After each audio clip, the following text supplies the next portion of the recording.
Evelyne Delia continue d'être la vedette de la météo sur TF1.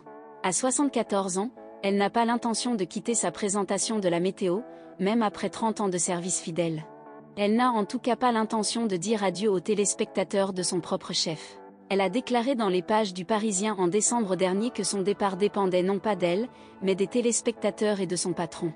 Des années après sa première présentation de la météo à la télévision, l'animatrice est toujours enthousiasmée par la transmission des prévisions météorologiques.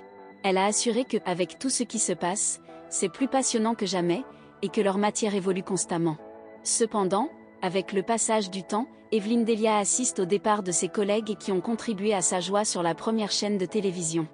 Après le départ de Catherine Laborde, qui a décidé de mettre fin à ses activités en raison de la démence à Cœur de Louis en 2017, Evelyne Delia a pleuré la mort de Jean-Pierre Pernaut le 2 mars 2022.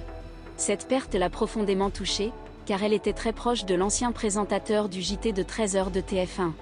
Pendant sa lutte contre le cancer du sein, elle a pu compter sur le soutien de Jean-Pierre Pernaut, mari de Nathalie Marquet. C'est même lui qui l'a encouragée à parler des médias sur sa maladie. « Nos échanges m'ont beaucoup aidé à prendre la décision de parler à mon tour », a-t-elle déclaré. Elle a révélé dans le magazine Entre nous qu'il voulait aider. « Je n'avais pas compris cette notion avant », a-t-elle déclaré. Un an plus tard, Evelyne Delia n'a pas oublié son confrère et partage de tendres souvenirs avec lui.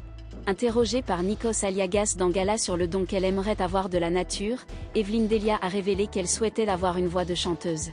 Cependant, ce doux rêve ne semble pas être réalisable, comme Jean-Pierre Pernaut le lui rappelait souvent. Jean-Pierre Pernaut taquinait souvent Evelyne à ce sujet, en plaisantant sur le fait qu'elle ne serait jamais choisie pour participer à The Voice. « On m'a proposé de participer à Danse avec les stars, mais jamais à The Voice », a-t-elle déclaré à Nikos Aliagas. « Je chante vraiment faux, et Jean-Pierre et moi rions souvent quand, à la fin d'un repas par exemple, il disait « Maintenant, Evelyne va chanter pour nous », et c'était toujours très amusant. Cette anecdote rappelle de tendres souvenirs.